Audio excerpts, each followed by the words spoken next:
Selamat berjumpa kembali di Live in Fullness to Eternity bersama dengan saya Pendeta Felix Gosal dalam program yang mendiskusikan informasi kesehatan dan pola hidup sehat bagi Anda dan keluarga.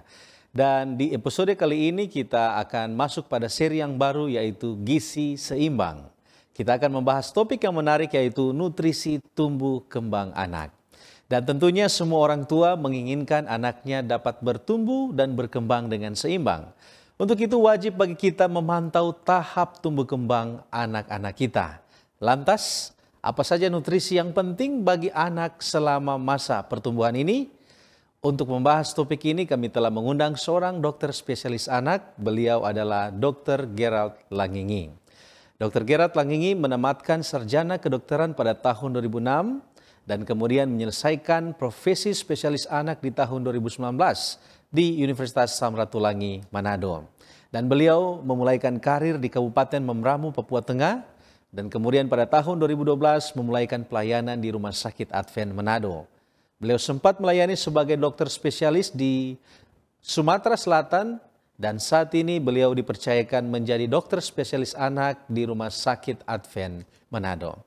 Mari kita sapa narasumber kita, Dr. Gerald Langingi. Apa kabar, dokter? Puji Tuhan, sehat pendeta. Apa kabar? Bagaimana dengan kesibukan akhir-akhir ini, dokter? Luar biasa. Saat ini sudah mulai offline, jadi kita memang mulai merasakan bagaimana kembalinya 2-3 tahun yang lalu. Kesibukan yang sebenarnya sehari-hari kita lakukan tambah sibuk lagi. Sudah mulai meningkat ya. Iya, betul sekali. Baik, terima kasih dokter. Terima kasih. Dalam kesibukan masih mau bersama-sama dengan kami menjadi narasumber dalam program live. Dan kiranya pada saat ini kita akan diberkati lewat pembahasan yang akan kita saksikan bersama. Dan sebelum kita akan melanjutkan pembahasan pada saat ini, kita akan berdoa terlebih dahulu. Pemirsa di rumah, mari kita satu di dalam doa. Bapa kami yang bertata di dalam kerajaan surga, terima kasih ya Tuhan untuk pemeliharaan Tuhan yang kami rasakan hingga saat ini. Dan saat ini manakala kami akan masuk di dalam diskusi kesehatan, kiranya Tuhan akan bersama-sama dengan kami. Berkati kiranya narasumber kami, Dr. Gerald Langingi, agar apa yang akan dibagikan dapat bermanfaat bagi kami semua dan boleh menjadi berkat bagi keluarga kami. Terima kasih banyak ya Tuhan. Di dalam nama Yesus kami telah berdoa. Amin. Baik dokter, kita akan break sejenak dan pemirsa, kita akan kembali lagi setelah yang satu ini. Tahukah Anda, buah adalah sumber vitamin dan antioksidan alami yang dapat meningkatkan metabolisme tubuh. Sayur memperlancar buang air besar dan dapat menurunkan risiko terkena berbagai penyakit kronis. Selalu mengonsumsi air mineral untuk menjaga keseimbangan cairan tubuh. Berolahraga dengan teratur dapat membantu kita mengendalikan berat badan. Selalu beristirahat yang cukup agar tubuh tetap sehat dan bugar. Jangan lupa untuk selalu menyaksikan program live di YouTube channel Cornelius Media, Bridge to the Truth.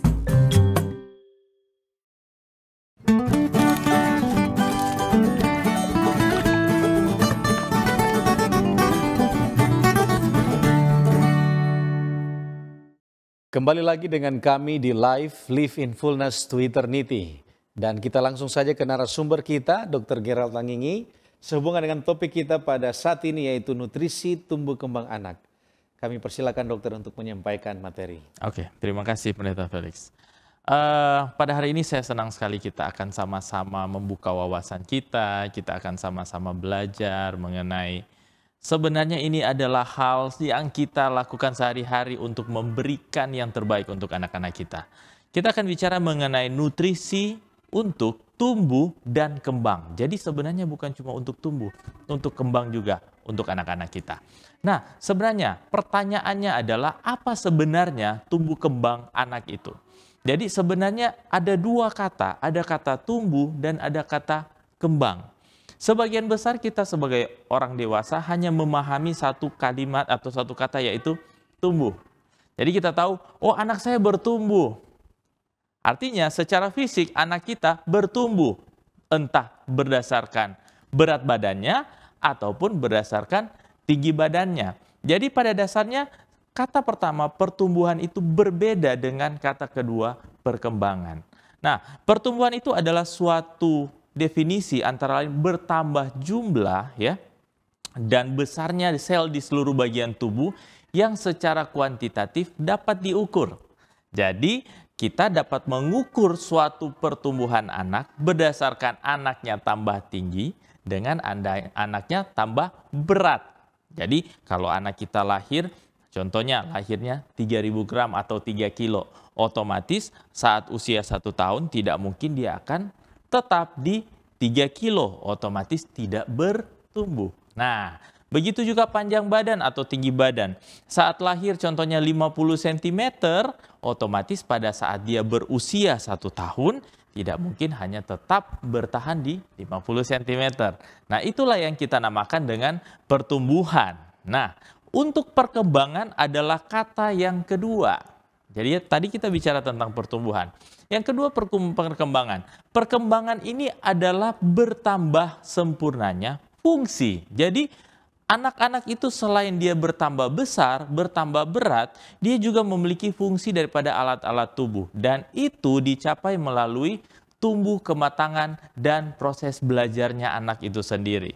Nah, perkembangan ini meliputi banyak hal, antara lain ya, ada emosinya. Jadi anak-anak bisa nangis, anak-anak bisa senang, anak-anak bisa sedih ya. Dia bisa mengekspresikan, itu merupakan suatu tahap daripada suatu perkembangan. Terus kemudian intelektual atau kepintaran daripada seorang anak. Jadi kita bisa lihat dari anak yang tidak bisa membaca, lama-kelamaan dia bisa menghitung. Dari tidak bisa mengenal huruf, dia bisa mulai mengenal huruf. Dari tidak tahu menghitung, lama-kelamaan bisa menghitung. Nah, itulah suatu perkembangan secara intelektual. Dan perkembangan yang kita harus sadari pada anak-anak kita yang harus kita perhatikan adalah tingkah laku. Nah, tingkah laku ini merupakan suatu proses perkembangan, bukan merupakan suatu proses pertumbuhan. Dan ini semua terjadi karena ada suatu proses interaksi. Kalau di lingkungan kita tidak ada interaksi, otomatis perkembangan ini tidak bisa terjadi pada anak-anak kita. Jadi pertumbuhan dan perkembangan adalah dua hal yang berbeda, tapi merupakan suatu kesatuan di dalam suatu pertumbuhan dan perkembangan pada anak-anak kita. Nah, faktor-faktor adalah penyebab yang bisa memberikan suatu hasil yang baik terhadap tumbuh dan kembang. Nah, yang pertama adalah faktor gen. Faktor gen ini adalah memang sudah diturunkan dari orang tua atau faktor herediter. Jadi orang tua contohnya papanya tinggi, mamanya tinggi, otomatis kemungkinan besar secara genetik anaknya akan ikut tinggi. Nah, begitu juga anak yang contohnya orang tuanya tidak terlalu tinggi, mamanya tidak terlalu tinggi, papanya, otomatis anaknya juga akan menyesuaikan. Tapi kita harus ingat, ada faktor yang lain yang akan mempengaruhi daripada tumbuh kembang daripada anak-anak kita. Yaitu faktor yang kedua adalah faktor lingkungan. Meskipun mama papanya contohnya dalam pertumbuhan mama papanya tinggi, tapi anaknya tidak dikasih gizi yang baik, otomatis lingkungannya tidak terlalu baik, otomatis anaknya nggak akan jadi tinggi seperti anak papa dengan mamanya. Dan itu merupakan faktor lingkungan. Begitu juga sangat mempengaruhi dengan perkembangan daripada anak-anak kita. Nah, kita lihat selanjutnya. Ini adalah poin yang akan kita bicarakan mengenai nutrisi. Nutrisi itu adalah salah satu faktor yang mempengaruhi pertumbuhan dan perkembangan daripada anak-anak kita. Jadi nutrisi ini orang tua cuma berpikir, oh iya kalau kita kasih makan banyak, anak kita akan bertumbuh besar, dia akan tambah berat, dia akan tambah tinggi.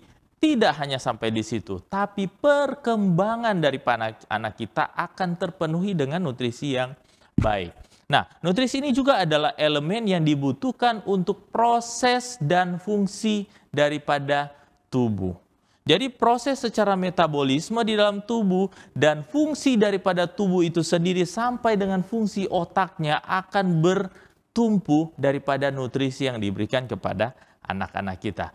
Terus kemudian, poin yang harus kita ingat adalah harus diberikan secara adekuat. Apa itu adekuat? Adekuat artinya diberikan secara terus-menerus. Jadi bukan hari ini saya beli apel dengan harga mahal, saya beri buah-buah, kemudian cukup setahun saya kasih kepada anak saya untuk buah-buah yang penuh dengan aneka ragam. Tidak seperti itu. Jadi adekuat adalah meskipun kita hanya membeli buah yang sederhana, tapi secara terus-menerus itu akan memberikan suatu pemberian nutrisi yang adekuat. Dan poin yang selanjutnya adalah seimbang. Banyak orang tua yang memiliki prinsip kehilangan daripada keseimbangan nutrisi. Jadi kita tergantung daripada masing-masing latar belakang daripada adat istiadat ataupun keluarga punya kebiasaan. Ada contohnya, kalau saya dari Minahasa, ya, saya dari Minahasa, sebagian orang tua yang masih memegang adat istiadat kalau makan harus banyak makan nasi. Nah, ini suatu nutrisi berdasarkan adat istiadat. Sedangkan nutrisi yang seimbang itu adalah bukan cuma nasi sendiri. Atau orang Manado bilang cuma nasi tok. Tidak, saudara. Jadi suatu nutrisi yang seimbang adalah nutrisi yang memenuhi dari protein, ya, karbohidrat, dan lemak. Jadi nasi itu dia lebih ke karbohidratnya. Jadi untuk lemak dengan proteinnya kadang-kadang terlupakan. Selain itu kita harus memenuhi untuk vitamin dan mineral daripada anak-anak. Nah, itulah yang kita harus sadari bahwa nutrisi itu bukan hanya sekedar makan nasi. Nah, sekarang kita lihat. Untuk nutrisi tumbuh kembang anak, pada dasarnya poin yang pertama adalah kita semua ini adalah orang Indonesia sebagian besar yang menonton di sini. Karbohidrat adalah sumber daripada energi. Entah orang dewasa, entah anak-anak, karbohidrat itu adalah sumber tenaga ataupun energi. Anak-anak bisa lari-lari, anak-anak bisa belajar sebagian besar, ya. Sumber tenaga utamanya berasal daripada karbohidrat. Dan kita orang Indonesia memiliki sumber karbohidrat yang utama, ya. Yang utamanya adalah nasi. Kalau contohnya kita ke luar negeri, ya ada roti, ada kentang. Di Indonesia juga ada, tapi bukan merupakan kebiasaan kita untuk mengkonsumsi kentang ataupun roti sebagai pengganti daripada nasi. Poin yang kedua adalah, ini yang saya bilang seimbang. Bukan hanya karbohidrat, tapi ada yang namanya protein. Protein ini adalah zat yang membangun. Jadi orang tua berpikir, kalau dikasih makan banyak nasi, otomatis anaknya akan tumbuh besar. Ya, bisa jadi, tapi tidak seimbang. Karena protein adalah salah satu zat yang harus mendukung nutrisi daripada tumbuh kembang anak. Di mana protein ini adalah suatu zat yang membangun dan dia akan mengganti jaringan yang rusak. Memang pada anak-anak jaringan yang rusak itu belum terlalu banyak sama seperti orang-orang yang sudah berumur. Tapi protein ini sangat dibutuhkan untuk pertumbuhan daripada anak itu sendiri. Jadi pertumbuhan daripada sel, bertambahnya sel, entah dari tulang, entah dari tubuh itu secara keseluruhan membutuhkan protein untuk tumbuh dan kembangnya. Nah, antara lain contohnya ada banyak, ya, ada daging, ada telur, ya, ada kacang-kacangan. Terus kemudian untuk mencapai suatu keseimbangan daripada nutrisi, kita membutuhkan poin yang ketiga yaitu lemak. Jadi saudara-saudara, lemak itu bukan berarti tidak boleh. Jadi kalau pada orang dewasa kadang-kadang, kita harus kurangi lemak karena kolesterol sudah tinggi. Ya, ingat, anak-anak itu adalah insan yang berbeda. Anak-anak membutuhkan nutrisi yang seimbang. Jangan dibuat sama seperti orang dewasa yang sudah memiliki penyakit degeneratif dan akan direstriksi untuk anak-anak. Beda, anak-anak membutuhkan karbohidrat, protein, dan lemak. Jadi lemak ini dia berfungsi untuk membantu atau menunjang membran sel untuk terjadi suatu metabolisme yang baik. Nah, lemak itu banyak, ya. Paling gampang yang kita pikirkan adalah minyak kelapa, entah itu minyak kelapa sawit yang dijual di supermarket ataupun di toko, ya. Ada juga jenis keju dan buah-buah yang memiliki lemak nabati, contohnya alpukat dan kacang-kacangan. Nah, itu adalah nutrisi yang kita harus ketahui untuk tumbuh kembang. Kemudian, belum sampai di situ, ada yang namanya vitamin dan mineral. Nah, ini vitamin dan mineral ini kadang-kadang dinomor berapakan daripada tumbuh kembang daripada anak. Di mana vitamin dan mineral ini dia merupakan antioksidan. Kalau orang dewasa biasa pakai bahasa antioksidan, ya. Itu merupakan suatu zat pelindung. Dan itu didapatkan, ya, bukan cuma dari daging, kebanyakan daripada buah, sayur, ya. Kalau mau ingat traffic light, ya. Kalau traffic light itu ada merah, kuning, hijau. Jadi berbagai macam produk nabati ya yang memiliki warna beraneka ragaman itu merupakan sumber vitamin dan mineral yang kaya yang bisa kita berikan kepada anak-anak kita. Dan di Indonesia banyak sekali pilihannya. Kalau mau dibilang satu-satu kita tidak akan selesai untuk diskusi pada hari ini. Kemudian ingat, poin yang terakhir adalah air. Nah, ini dari Mrs. White sudah menjelaskan mengenai bagaimana kebutuhan daripada air itu. Jadi 70% daripada tubuh manusia, anak pun sama, terbuat dari air. Jadi semua vitamin, mineral, karbohidrat, protein, lemak itu akan dibantu dengan support daripada air untuk memberikan suatu tumbuh kembang yang optimal berhubungan dengan nutrisi pada anak-anak kita. Ya. Terus kemudian kita lihat di sini untuk pemberian nutrisi, kita ingat anak berbeda dengan orang dewasa. Pada pasien-pasien dewasa atau pada orang dewasa, untuk nutrisi itu ya tidak berdasarkan umur, kecuali nutrisi pada oma dan opa. Oma dan opa yang sudah tidak punya gigi otomatis akan membutuhkan nutrisi yang berbeda karena sudah tidak bisa mengunyah lagi. Nah, sebenarnya prinsipnya hampir terbalik dengan anak-anak, di mana usia anak itu pada saat anak lahir, dia belum memiliki organ untuk pencernaan yang sesempurna anak yang sudah besar. Jadi kalau kita lihat, sesuai usia itu 0 sampai 6 bulan itu masih diberikan ASI. Jadi seluruh dunia memiliki konsensus yang sama, pemberian ASI itu 0 sampai 6 bulan.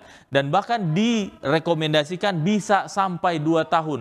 Kalau bisa lebih, alhamdulillah, puji Tuhan, lanjutkan.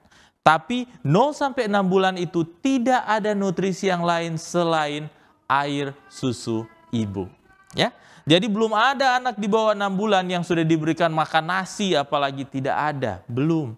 Dan Tuhan memang menciptakan hal seperti itu karena kebutuhan dapat dipenuhi hanya dengan ASI. Itu yang pertama, 0 sampai 6 bulan. Anak-anak pada belum bertumbuh gigi, jadi otomatis nggak bisa mengunyah dan memang Tuhan sudah menciptakan hal yang begitu sempurna. Kemudian kita akan lihat untuk 6 sampai 6 bulan ya, ASI bisa tetap dilanjutkan. Saya bilang tadi bisa sampai usia 2 tahun. Di mana ASI atau makanan yang diberikan adalah PASI atau makanan yang diberikan adalah makanan yang lumat, ya. Jadi masih encer. Jadi makanannya itu dalam bentuk olahan, entah itu dalam bentuk nasi, bubur saring ya, ataupun sayur-sayuran yang dihancurkan dan disaringnya, itu mulai diberikan pada saat usia 6 sampai 9 bulan dan bertahap. Setiap tahap bisa mulai lebih kasar lagi. Ya, ada yang dari bubur tapis, bubur saring ya, mulai bertahap di mana konsistensinya mulai lebih besar dan lebih keras, ya. Terus kemudian 9 sampai 12 bulan itu adalah pemberian untuk makanan yang lembek.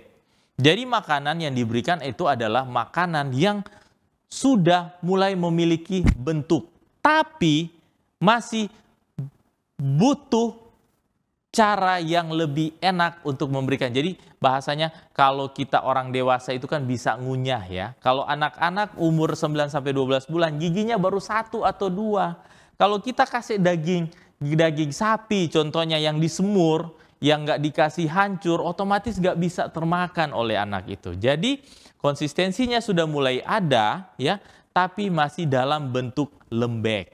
Nah itu. Terus kemudian di atas 12 bulan ya, sampai dia berusia anak-anak sudah memberikan makanan rumah atau bahasanya makanan keluarga. Jadi apa yang kita makan, anak kita sudah bisa makan kalau sudah berusia di atas 12 bulan. Dan ingat, makanan yang diberikan haruslah makanan yang bervariasi. Jadi itu yang saya bilang tadi, harus memiliki nutrisi yang seimbang. Bukan hanya nasi doang, tapi harus ada keseimbangan dari berbagai macam struktur yang lain. Nah, pemberian nutrisi untuk tumbuh kembang anak pada dasarnya harus kita lihat berdasarkan menu yang seimbang. Ya, menunya harus seimbang. Saya sudah bilang harus ada karbohidrat, ya, harus ada protein, harus ada lemak, harus ada multivitamin dan mineral, nah, dan juga harus ada air. Terus kemudian harus kita ingat adalah proses pengolahannya. Proses pengolahannya harus bersih ya dan higienis. Jadi bukan hanya sekedar bersih, harus juga higienis. Terus kemudian ada banyak orang tua yang cari gampang. Nah, ini masalah ya. Orang tua pada cari gampang, sudah umur 6 sampai 9 bulan, anaknya masih tidak dikasih makanan tambahan, dikasih susu aja supaya gampang. Aduh, bahaya sekali ya. Jadi hindari pemberian susu doang atau susu saja. Dan ingat, susu itu bukan pengganti makanan untuk anak berusia di atas 6 bulan. Jadi susu itu adalah full makanan untuk anak berusia 0 sampai 6 bulan. Di atas 6 bulan, susu itu bukan substitut atau bukan pengganti makanan. Ini prinsip harus diingat, karena banyak sekali pasien saya yang selalu memiliki kalimat, "Dok, bisa nggak umur 8 bulan, anak saya nggak mau makan, saya kasih susu aja ya. Cukup kan?" Jawabannya tidak cukup. Ya. Nah, manfaat daripada nutrisi itu sendiri. Yang pertama adalah, tadi kita sempat singgung, karbohidrat, sumber daripada energi. Yang kedua adalah regenerasi sel. Pada anak, regenerasi sel itu sangat cepat. Sangat cepat dan sangat banyak. Karena anak itu dalam proses bertumbuh. Jadi otomatis membutuhkan nutrisi yang sebenarnya ekstra untuk memberikan tumbuh dan kembang yang lebih optimal. Terus kemudian, mendidik kebiasaan makan yang baik. Nah, ini yang kadang-kadang gampang-gampang susah. Pada anak-anak dengan orang tua yang sibuk kerja, ditinggalin sama orang yang jaga di rumah untuk anak-anak, mungkin orang yang jaga pada masa bodoh, yang penting anaknya senang, yang jaga juga senang, itu kadang-kadang cukup berbahaya. Jadi kebiasaan yang baik itu harus dididik dari usia masih anak-anak. Terus kemudian, ini yang kadang-kadang susah anak-anak di kota besar adalah membiasakan anak-anak untuk menyukai makanan yang bergizi. Wah, ini masalah ini. Karena makanan yang bergizi itu bukan hanya sampai di daging ayam contohnya. Tidak. Makanan yang bergizi itu adalah makanan yang bervariatif. Ada sayur-mayur, ada buah-buahan, ada berbagai macam variasi daripada makanan sehat yang bisa diberikan dan merupakan suatu makanan bergizi. Dan kebiasaan anak untuk menyukai itu saat ini sudah cukup banyak menurun. Jadi kita harus membiasakan anak-anak kita untuk menyukai makanan yang bergizi. Ya, saya rasa ini yang bisa saya share, suatu ringkasan di mana kita akan mendapatkan tumbuh kembang yang saya harap bisa secara optimal ya untuk dapat memberikan yang terbaik untuk anak-anak kita. Ya, mungkin itu dulu Pendeta Felix. Ya. Saya kembalikan ke moderator. Baik, terima kasih dokter atas materi yang sudah diberikan, dan saya percaya ini dapat membantu orang tua di dalam menyediakan nutrisi ya untuk tumbuh kembang anak. Baik dokter, kita ada follow up pertanyaan sehubungan dengan materi yang disampaikan oleh dokter tadi. Yang pertama kita akan tanya masalah tumbuh kembang anak, yang biasanya adalah tolak ukurnya adalah tingginya dan beratnya ya. Nah, kira-kira apakah ada tolak ukur lain selain tinggi dan berat? Oke, jadi pada dasarnya ini suatu pertanyaan yang memang secara awam orang suka untuk mau cari tahu ya. Pertanyaannya, apakah patokannya hanya menggunakan tinggi badan dan berat badan?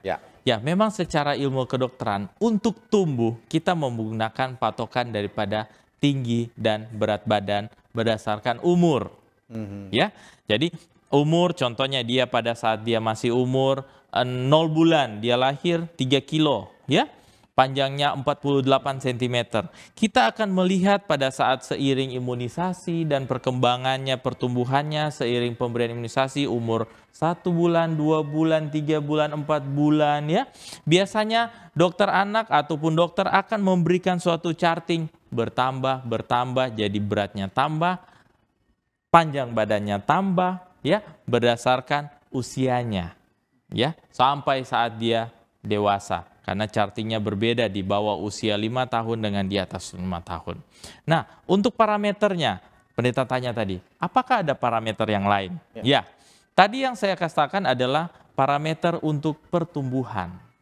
Nah, yang sering kita lupakan adalah parameter untuk perkembangan. Jadi pada dasarnya untuk tumbuh kembang, tumbuh itu membutuhkan parameter pasti secara matematika.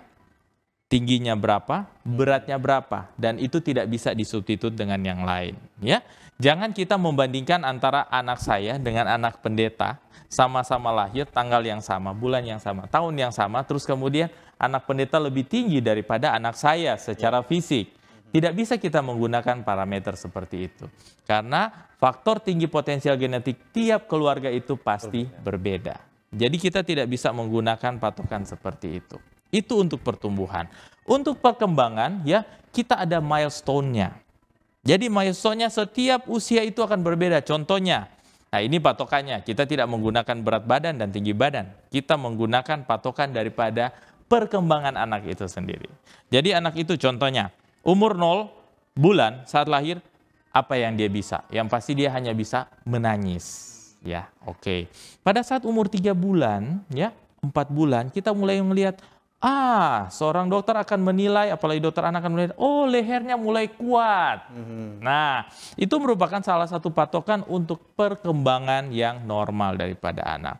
Kemudian 6-7 bulan pada saat kontrol, dokter mulai kasih duduk di tempat tidur. Wah, anaknya sudah bisa duduk. Nah, jadi anaknya sudah bisa duduk sendiri, kuat, lehernya sudah bisa diangkat, dia sudah duduk dengan baik, tidak perlu ditopang lagi. Nah, seperti itu. Umur 9 bulan sampai 12 bulan, ya, dia sudah mulai dinilai. Biasanya dokter nanya begini, sudah bisa untuk bilang mama, mama, papa, papa? Nah, itu adalah merupakan patokan untuk suatu perkembangan daripada anak. Dan biasa di atas 12 bulan, anak sudah mulai bisa menunjuk apa yang dia mau. Jadi itu adalah patokan-patokan yang bisa kita gunakan secara sederhana untuk orang awam menilai apakah tumbuh kembang anak ini normal atau tidak. Ya, jadi saya rasa itu yang bisa saya share, Pendeta. Baik, dengan kata yang sederhana, baik perkembangan dan pertumbuhan memiliki parameter masing-masing. Berbeda. Dan kita harus lebih teliti untuk. Baik dokter, seberapa sering orang tua harus melihat berat badan atau cek ke dokter berat badan dan tinggi badan, ya, seberapa sering? Pertanyaan yang baik sekali. Jadi para pemirsa di rumah, Pendeta, untuk menilai suatu patokan untuk tumbuh kembang anak itu, secara umum di Indonesia kita memiliki program imunisasi. Jadi imunisasi itu secara tidak langsung merupakan suatu kegiatan untuk menilai bukan hanya pemberian imunisasinya atau vaksinnya, tapi pada saat itu juga adalah waktu untuk dokter, apalagi dokter spesialis anak, untuk menjadikan parameter melihat pertumbuhan dan perkembangan daripada anak. Jadi pada saat diimunisasi contohnya umur 1 bulan, 1 bulan jadwalnya contohnya diberikan BCG dengan polio apabila belum dapat di rumah sakit. Pada saat umur 1 bulan, dokter akan menulis dan akan melihat charting apakah anaknya bertumbuh atau tidak. Dan ada kurvanya di buku imunisasi. Ya, 1 bulan, 2 bulan, 3 bulan, 4 bulan pada saat DPT atau DTP, anak pun akan diberikan imunisasi bersama-sama dengan pengukuran tinggi badan dan berat badan. Kalau sistem yang satu menggunakan 2, 4, 6 bulan untuk patokan 2017 konsensusnya, sama pada dasarnya. Ya, jadi 0 sampai 6 bulan diukur pada saat bersama-sama dengan saat imunisasi. Ya, terus kemudian akan disusul juga pada saat apabila ada imunisasi tambahan. Ya, imunisasi tambahan 6 bulan, terus kemudian akan ada imunisasi umur 9 bulan untuk campak atau MR, ya. Terus kemudian umur 12 bulan dan umur 18 bulan. Jadi pada dasarnya patokan untuk pengukuran tumbuh kembang, khususnya pertumbuhan secara fisik dan perkembangan anak yang kita akan lihat adalah waktu diberikan imunisasi. Jadi sama-sama dengan pada saat pemberian vaksin. Jadi itu mungkin yang bisa dasarnya. Kecuali di antara waktu tersebut orang tua melihat kalau anaknya itu bahasanya orang tua menilai, kan orang tua lebih mengetahui biasanya ya. Orang tua bilang, aduh kayaknya anak saya ini tidak tambah besar. Oke. Jadi contohnya sesudah 6 bulan, melompat ke 9 bulan, umur 7-8 bulan dia bilang, sepertinya anak saya malas makan. Anak saya sepertinya beratnya tidak tambah, contohnya ada timbangan di rumah ya. Tingginya tidak tambah, pada saat dia sudah umur 12 bulan ke atas, tingginya dalam waktu 6 bulan tidak tambah-tambah. Nah, itu harus dikonsultasikan ke dokter. Tapi biasanya apabila ada masalah, terutama pada saat pengukuran, saat imunisasi, dokter pasti akan menjelaskan pada orang tua apabila ada sesuatu yang tidak normal. Jadi seperti itu. Artinya penting untuk mengikuti chart Jadwal, diberikannya, iya. jadwal agar kita dapat Mengetahui, iya begitu. Baik, terima kasih dokter. Sehubungan Terima kasih. dengan gizi, Iya. nutrisi yang dibutuhkan oleh anak, Iya. apa yang terjadi kalau gizi itu kurang? Wah, ini pertanyaan yang bagus sekali. Jadi nutrisi itu akan memberikan suatu hasil di mana suatu parameter gizi bisa kita nilai. Ya, gizi itu ada terbagi pada dasarnya beberapa jenis diagnosis. Yang pertama adalah gizi normal, ya, atau perawakan normal kalau berdasarkan tinggi badan. Ya, nah apabila dia memiliki gizi yang kurang, ya, ada yang namanya gizi kurang dan gizi buruk. Untuk suatu gizi kurang, ya, kita masih bisa katakan itu masih dekat dengan normal. Tapi apabila dia sudah mendapatkan suatu gizi buruk, itu akan memberikan suatu efek yang buruk untuk anak. Contohnya adalah dia akan menjadi suatu keadaan yang paling sering kita dengar saat ini, salah satunya adalah stunting. Ya, entah karena dia punya penyakit yang berulang-ulang sebelumnya, ya, dia akan mengalami suatu gizi buruk dan akan menyebabkan suatu efek jangka panjang, yaitu tingginya akan berada di bawah daripada rata-rata. Itu. Yang kedua adalah gizi buruk. Semua gizi buruk itu memiliki kekurangan baik secara karbohidrat, protein, lemak, mikronutrien yang lain, multivitamin yang lain akan sangat kurang di dalam tubuh daripada anak itu. Sehingga akan mempengaruhi bukan cuma tumbuhnya yang saya bilang memiliki gizi yang buruk, bisa sampai stunting, tapi perkembangannya pun akan sangat-sangat terhambat. Karena otak membutuhkan nutrisi. Dan semua jenis nutrisi antara lain yang saya jelaskan tadi itu dibutuhkan bukan cuma pada saat pertumbuhan, tapi untuk perkembangan daripada anak itu. Sehingga anak yang memiliki kekurangan gizi, apalagi gizi buruk, perkembangannya secara kepinteran, secara bagaimana emosi sosialnya pasti akan terganggu. Dan hal yang paling kita takuti adalah apabila gizi buruk itu dibiarkan dan sampai ada infeksi yang berat, ya, karena pada saat anak dengan gizi buruk imunitasnya jelek, gampang sekali terkena infeksi dan otomatis akan gampang sekali menyebabkan anak itu mengalami sakit yang berat dan sampai ke kematian. Jadi sangat berbahaya untuk anak yang memiliki masalah dengan kekurangan nutrisi. Ya. Baik dokter, apakah kita dapat merubah gizi buruk ini? Contoh, jika saya lalai terhadap anak saya, sampai batas umur berapa saya dapat mengubah itu? Atau apa sama sekali tidak ada kesempatan untuk merubah? Ya, pada dasarnya ini adalah peran daripada orang tua. Jadi orang tua memiliki peran yang sangat penting untuk menjaga anak itu jangan sampai jatuh ke gizi yang buruk, sampai ke gagal tumbuh, ya. Dan untuk mencegah itu sebenarnya adalah kita harus membawa ke pusat kesehatan. Karena akan dihitung kembali untuk kebutuhan anak itu dan akan dihitung kembali bagaimana untuk memenuhi dan mengejar untuk mengembalikan posisi daripada gizi buruk kembali ke gizi yang normal.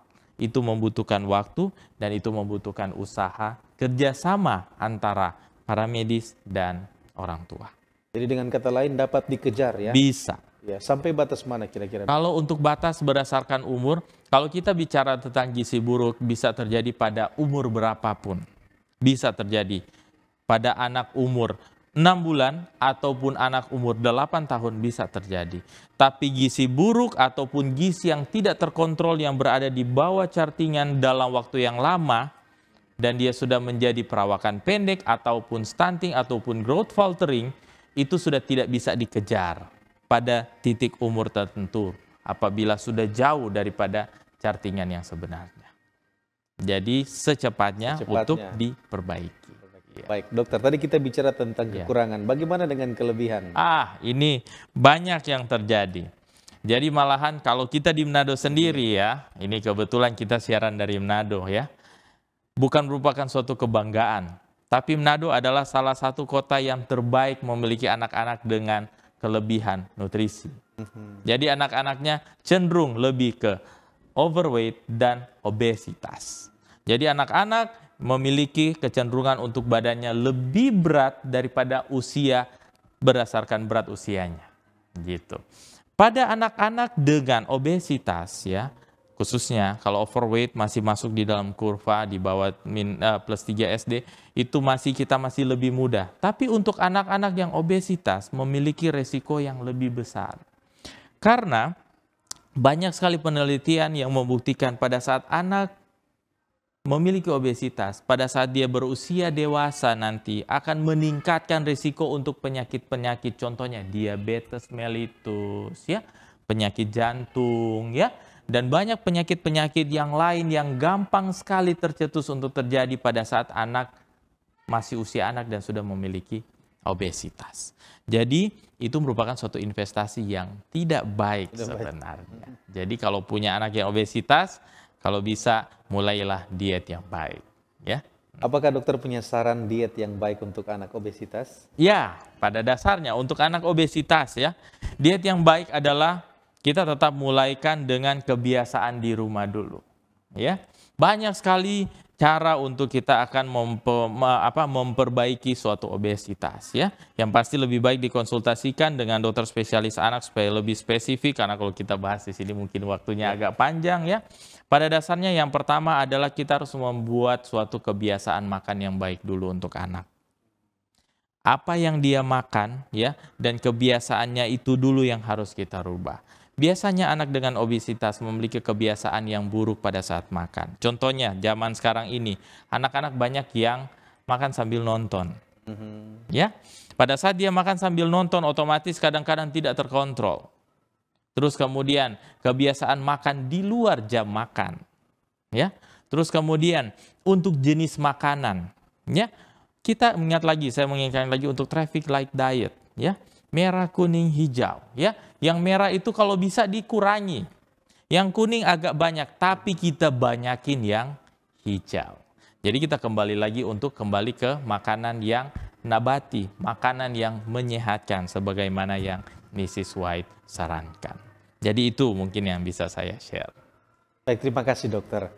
Berbicara mengenai tumbuh kembang anak, ada faktor yang mempengaruhi tadi yang dijelaskan, masalah genetik dan juga lingkungan. Iya. Seberapa besar faktor lingkungan dapat mempengaruhi tumbuh kembang anak? Oke, ya. Ini memang sebenarnya masih memiliki banyak sekali latar belakang penelitian yang memang memiliki keanekaragaman. Di mana ada yang mengatakan untuk faktor lingkungannya itu hanya sekitar 16-30%, ada malahan yang sebaliknya, ya.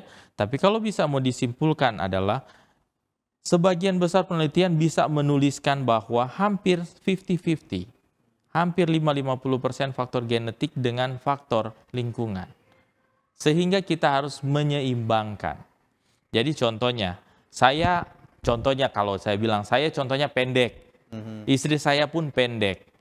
Saya sudah tahu secara genetik anak saya akan jadi pendek secara tinggi potensial genetik.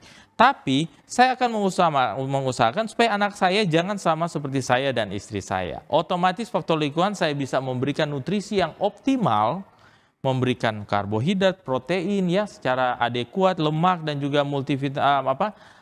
mikronutrien yang baik dan adekuat, berkesinambungan yang seimbang. Dan secara lingkungan dia bisa membuat anak saya bisa jauh lebih tinggi daripada saya dan istri saya. Itu satu contoh yang secara mudah kita bisa gunakan, ya. Terus kemudian otomatis kita akan berusaha untuk memberikan suatu rangsangan secara hormonal, dikasih olahragalah anaknya ya supaya growth hormonnya bisa berfungsi dengan baik ya. Jadi anaknya jangan cuma disimpan-simpan di kamar ya. Jadi pada dasarnya bukan hanya sekedar nutrisi, bukan hanya kita melihat faktor lingkungan dengan makanan dan faktor genetik berdasarkan orang tua, tapi kita harus menyeimbangkan untuk penyeimbangan, contohnya olahraga, udara bersih ya. Kita harus kurangi stres pada anak, itu akan memberikan suatu faktor lingkungan yang bisa mendukung untuk suatu optimalisasi tumbuh kembang daripada anak itu sendiri. Ya, jadi itu pendeta.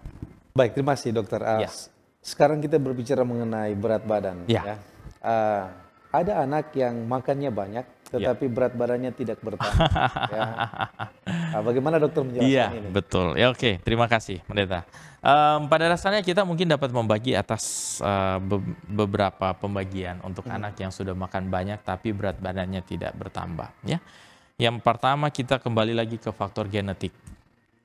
Faktor genetik cukup mempengaruhi untuk suatu proses metabolisme.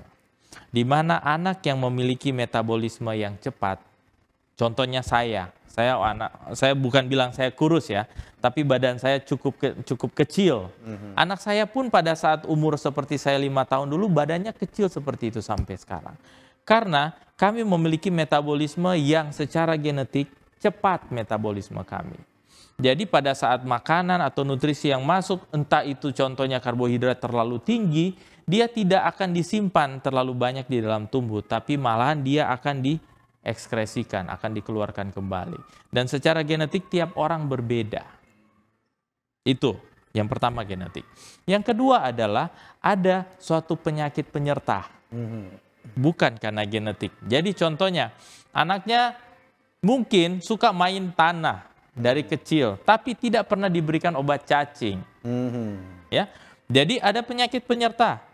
Nah, ini mungkin dia umur 5 tahun ada cacingan, orang tuanya masa bodoh tidak pernah mengkonsultasikan ke dokter ya, dikasih makan alasannya selalu nggak pernah gemuk gitu. Nah, bisa ada penyakit penyerta, entah dia ada cacingan dan tidak pernah ditata laksana, otomatis akan menyebabkan badannya tidak pernah naik. Ya, itu. Terus kemudian bisa juga ada penyakit-penyakit degeneratif, penyakit-penyakit turunan yang belum diketahui. Ya, ada beberapa sindrom yang akan membuat anak itu badannya tetap kecil meskipun banyak makan. Ya, tetap konsultasikan ke dokter untuk mengetahui masalah yang lebih mendalam lagi. Baik, terima kasih dokter.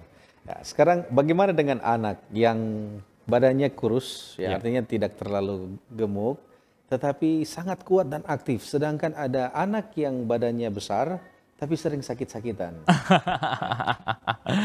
Ini pertanyaannya agak gampang-gampang susah ya. Karena apa saya bilang?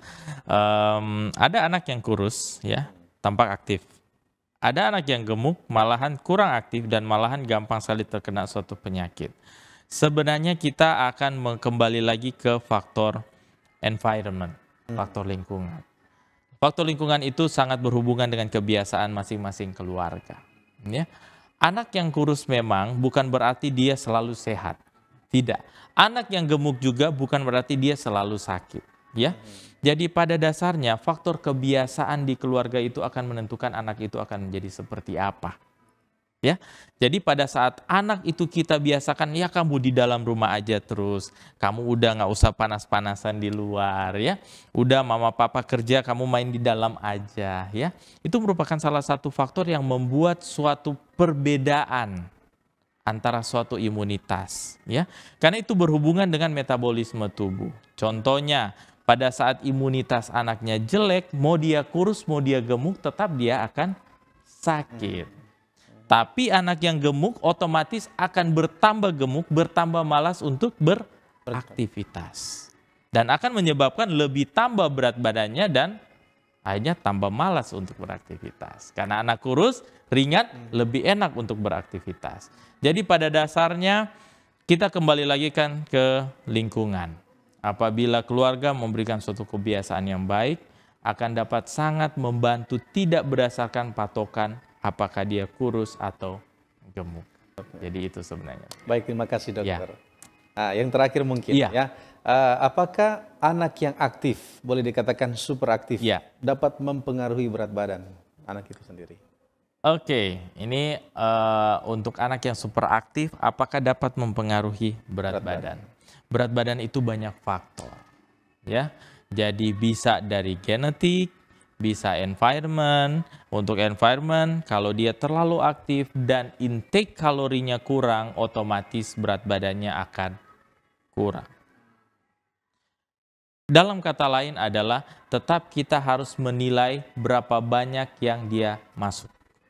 Jadi apakah dia masuknya kalorinya banyak, meskipun dia aktif, berat badannya akan terjaga. Tapi apabila dia sangat aktif dan kalorinya kurang, otomatis berat badannya akan turun. Jadi tetap kita kembalikan lagi ke nutrisi. Tetap harus seimbang, ya, dan kalori itu tetap akan dimasukkan dalam tubuh dan akan disesuaikan.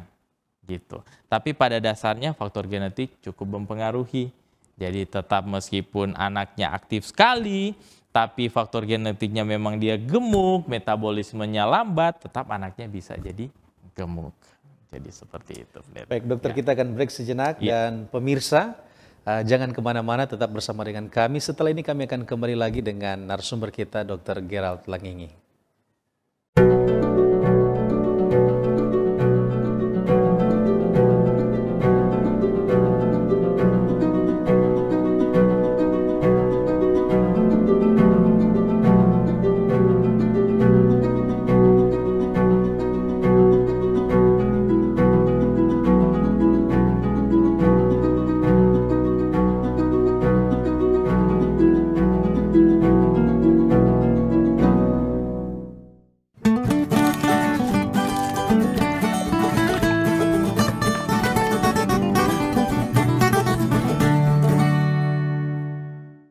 Kembali lagi dengan kami di Live in Fullness to Eternity.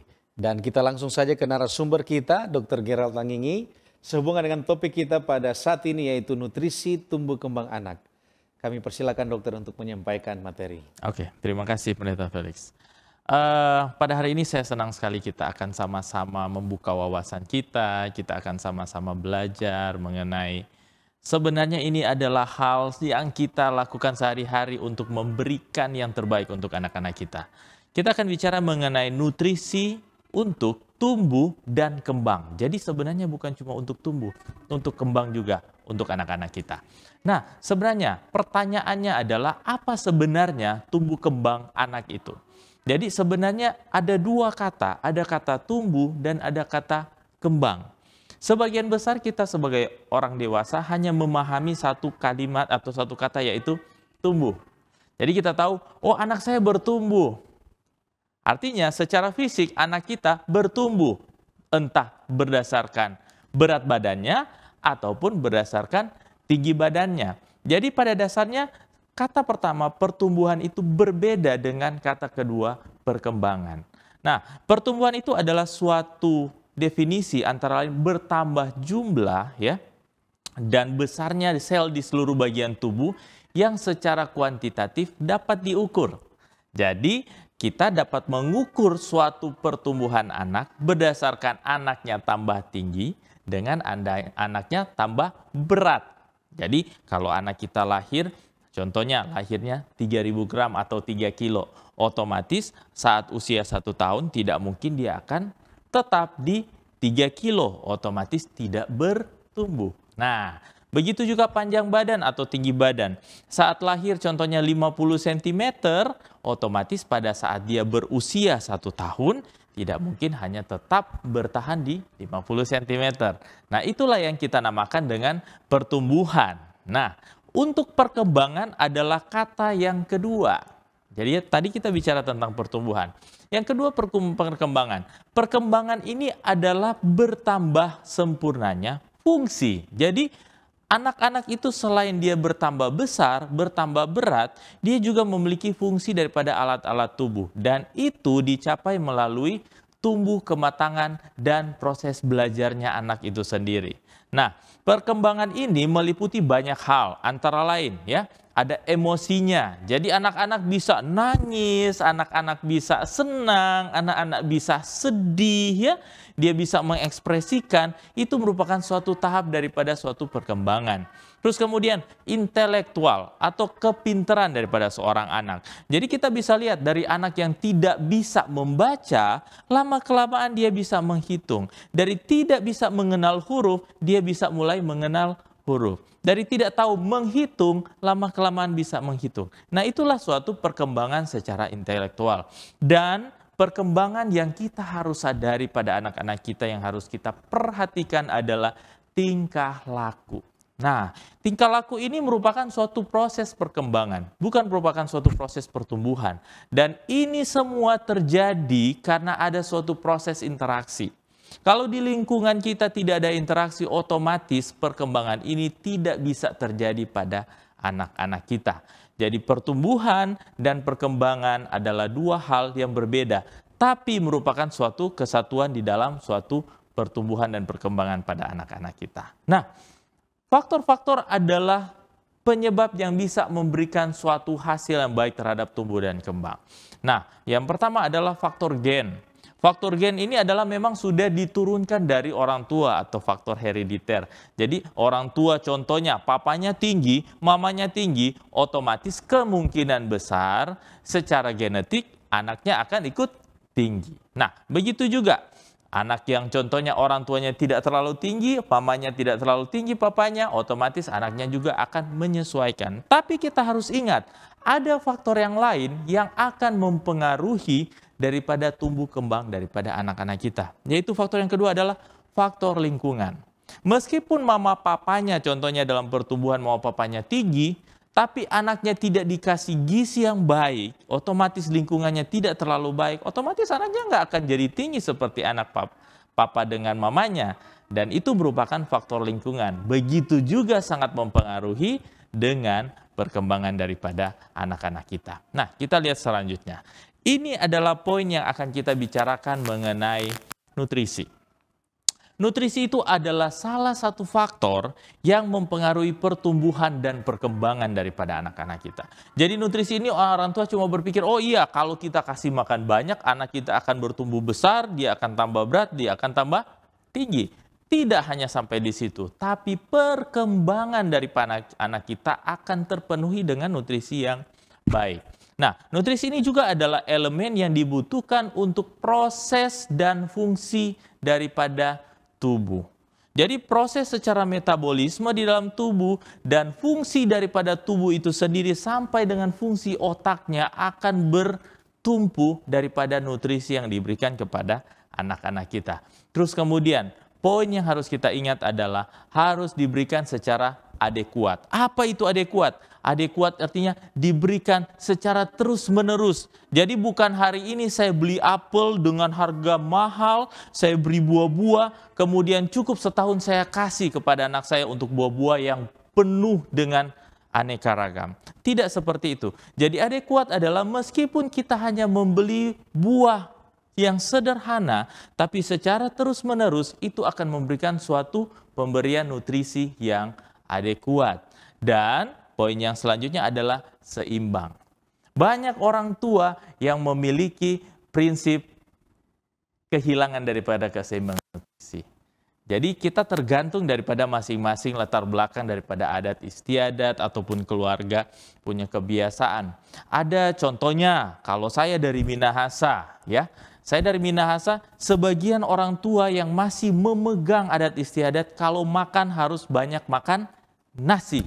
Nah, ini suatu nutrisi berdasarkan adat istiadat. Sedangkan nutrisi yang seimbang itu adalah bukan cuma nasi sendiri. Atau orang Manado bilang cuma nasi tok. Tidak, saudara. Jadi suatu nutrisi yang seimbang adalah nutrisi yang memenuhi dari protein, ya, karbohidrat, dan lemak. Jadi nasi itu dia lebih ke karbohidratnya. Jadi untuk lemak dengan proteinnya kadang-kadang terlupakan. Selain itu kita harus memenuhi untuk vitamin dan mineral daripada anak-anak. Nah, itulah yang kita harus sadari bahwa nutrisi itu bukan hanya sekedar makan nasi. Nah, sekarang kita lihat. untuk nutrisi tumbuh kembang anak, pada dasarnya poin yang pertama adalah kita semua ini adalah orang Indonesia sebagian besar yang menonton di sini. Karbohidrat adalah sumber daripada energi. Entah orang dewasa, entah anak-anak, karbohidrat itu adalah sumber tenaga ataupun energi. Anak-anak bisa lari-lari, anak-anak bisa belajar sebagian besar ya. Sumber tenaga utamanya berasal daripada karbohidrat. Dan kita orang Indonesia memiliki sumber karbohidrat yang utama. Ya, yang utamanya adalah nasi. Kalau contohnya kita ke luar negeri, ya ada roti, ada kentang. Di Indonesia juga ada, tapi bukan merupakan kebiasaan kita untuk mengkonsumsi kentang ataupun roti sebagai pengganti daripada nasi. Poin yang kedua adalah, ini yang saya bilang seimbang. Bukan hanya karbohidrat, tapi ada yang namanya protein. Protein ini adalah zat yang membangun. Jadi orang tua berpikir, kalau dikasih makan banyak nasi, otomatis anaknya akan tumbuh besar. Ya, bisa jadi, tapi tidak seimbang. Karena protein adalah salah satu zat yang harus mendukung nutrisi daripada tumbuh kembang anak. Di mana protein ini adalah suatu zat yang membangun dan dia akan mengganti jaringan yang rusak. Memang pada anak-anak jaringan yang rusak itu belum terlalu banyak sama seperti orang-orang yang sudah berumur. Tapi protein ini sangat dibutuhkan untuk pertumbuhan daripada anak itu sendiri. Jadi pertumbuhan daripada sel, bertambahnya sel, entah dari tulang, entah dari tubuh itu secara keseluruhan membutuhkan protein untuk tumbuh dan kembangnya. Nah, antara lain contohnya ada banyak ya, ada daging, ada telur ya, ada kacang-kacangan. Terus kemudian untuk mencapai suatu keseimbangan daripada nutrisi, kita membutuhkan poin yang ketiga yaitu lemak. Jadi saudara-saudara, lemak itu bukan berarti tidak boleh. Jadi kalau pada orang dewasa kadang-kadang, kita harus kurangi lemak karena kolesterol sudah tinggi. Ya, ingat, anak-anak itu adalah insan yang berbeda. Anak-anak membutuhkan nutrisi yang seimbang. Jangan dibuat sama seperti orang dewasa yang sudah memiliki penyakit degeneratif dan akan direstriksi untuk anak-anak.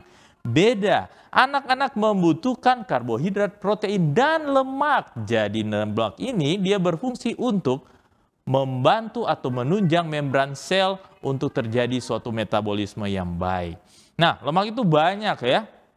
Paling gampang yang kita pikirkan adalah minyak kelapa. Entah itu minyak kelapa sawit yang dijual di supermarket ataupun di toko ya. Ada juga jenis keju dan buah-buah yang memiliki lemak nabati. Contohnya alpukat dan kacang-kacangan. Nah, itu adalah nutrisi yang kita harus ketahui untuk tumbuh kembang. Kemudian, belum sampai di situ.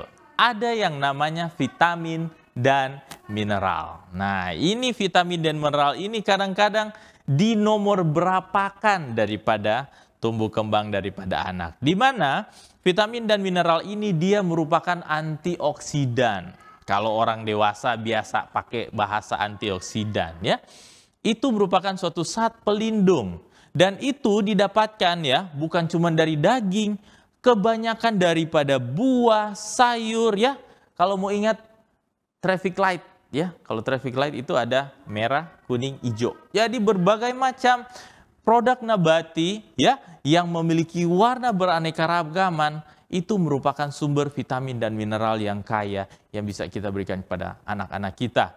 Dan di Indonesia banyak sekali pilihannya. Kalau mau dibilang satu-satu kita tidak akan selesai untuk diskusi pada hari ini. Kemudian ingat, poin yang terakhir adalah air. Nah, ini dari Mrs. White sudah menjelaskan mengenai bagaimana kebutuhan daripada air itu.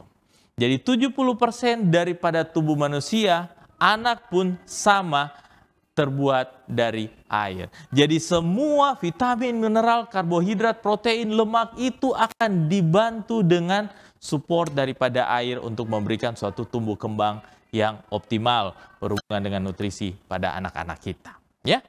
Terus kemudian kita lihat di sini untuk pemberian nutrisi, kita ingat anak berbeda dengan orang dewasa. Pada pasien-pasien dewasa atau pada orang dewasa, untuk nutrisi itu ya tidak berdasarkan umur. Kecuali nutrisi pada oma dan opa. Oma dan opa yang sudah tidak punya gigi otomatis akan membutuhkan nutrisi yang Berbeda karena sudah tidak bisa mengunyah lagi. Nah, sebenarnya prinsipnya hampir terbalik dengan anak-anak. Di mana usia anak itu pada saat anak lahir, dia belum memiliki organ untuk pencernaan yang sesempurna anak yang sudah besar. Jadi kalau kita lihat, sesuai usia itu 0 sampai 6 bulan itu masih diberikan ASI. Jadi seluruh dunia memiliki konsensus yang sama, pemberian ASI itu 0 sampai 6 bulan. Dan bahkan direkomendasikan bisa sampai 2 tahun. Kalau bisa lebih, alhamdulillah, puji Tuhan, lanjutkan. Tapi 0 sampai 6 bulan itu tidak ada nutrisi yang lain selain air susu ibu. Ya, jadi belum ada anak di bawah 6 bulan yang sudah diberikan makan nasi, apalagi tidak ada, belum.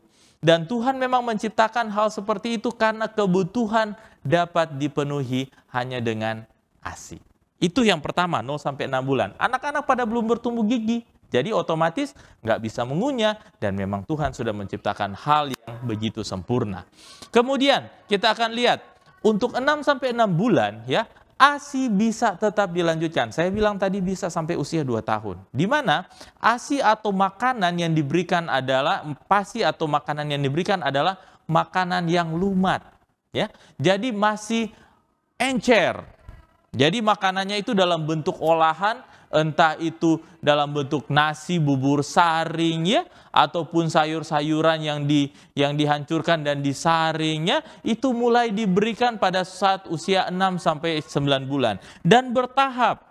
Setiap tahap bisa mulai lebih kasar lagi. Ya, ada yang dari bubur tapis, bubur saring ya, mulai bertahap di mana konsistensinya mulai lebih besar dan lebih keras, ya. Terus kemudian 9 sampai 12 bulan itu adalah pemberian untuk makanan yang lembek. Jadi makanan yang diberikan itu adalah makanan yang sudah mulai memiliki bentuk, tapi masih butuh cara yang lebih enak untuk memberikan. Jadi bahasanya kalau kita orang dewasa itu kan bisa ngunyah ya. Kalau anak-anak umur 9 sampai 12 bulan giginya baru 1 atau 2. Kalau kita kasih daging sapi contohnya yang disemur, yang nggak dikasih hancur, otomatis nggak bisa termakan oleh anak itu. Jadi konsistensinya sudah mulai ada ya, tapi masih dalam bentuk lembek. Nah itu. Terus kemudian di atas 12 bulan ya, sampai dia berusia anak-anak sudah memberikan makanan rumah atau bahasanya makanan keluarga. Jadi apa yang kita makan, anak kita sudah bisa makan kalau sudah berusia di atas 12 bulan. Dan ingat, makanan yang diberikan haruslah makanan yang bervariasi. Jadi itu yang saya bilang tadi, harus memiliki nutrisi yang seimbang. Bukan hanya nasi doang, tapi harus ada keseimbangan dari berbagai macam struktur yang lain. Nah, pemberian nutrisi untuk tumbuh kembang anak pada dasarnya harus kita lihat berdasarkan menu yang seimbang. Ya, menunya harus seimbang. Saya sudah bilang harus ada karbohidrat, ya, harus ada protein, harus ada lemak, harus ada multivitamin dan mineral, nah, dan juga harus ada air. Terus kemudian harus kita ingat adalah proses pengolahannya. Proses pengolahannya harus bersih, ya, dan higienis. Jadi bukan hanya sekedar bersih, harus juga higienis. Terus kemudian ada banyak orang tua yang cari gampang. Nah ini masalah ya. Orang tua pada cari gampang, sudah umur 6 sampai 9 bulan, anaknya masih tidak dikasih makanan tambahan, dikasih susu aja supaya gampang. Aduh bahaya sekali ya. Jadi hindari pemberian susu doang atau susu saja. Dan ingat, susu itu bukan pengganti makanan untuk anak berusia di atas 6 bulan. Jadi susu itu adalah full makanan untuk anak berusia 0 sampai 6 bulan. Di atas 6 bulan, susu itu bukan substitut atau bukan pengganti makanan. Ini prinsip harus diingat, karena banyak sekali pasien saya yang selalu memiliki kalimat, "Dok, bisa nggak umur 8 bulan, anak saya nggak mau makan, saya kasih susu aja ya, cukup kan?" Jawabannya tidak cukup. Ya. Nah, manfaat daripada nutrisi itu sendiri. Yang pertama adalah Tadi kita sempat singgung, karbohidrat, sumber daripada energi. Yang kedua adalah regenerasi sel. Pada anak regenerasi sel itu sangat cepat dan sangat banyak. Karena anak itu dalam proses bertumbuh. Jadi otomatis membutuhkan nutrisi yang sebenarnya ekstra untuk memberikan tumbuh dan kembang yang lebih optimal. Terus kemudian mendidik kebiasaan makan yang baik. Nah, ini yang kadang-kadang gampang-gampang susah. Pada anak-anak dengan orang tua yang sibuk kerja, ditinggalin sama orang yang jaga di rumah untuk anak-anak, mungkin orang yang jaga pada masa bodoh, yang penting anaknya senang, yang jaga juga senang, itu kadang-kadang cukup berbahaya. Jadi kebiasaan yang baik itu harus dididik dari usia masih anak-anak.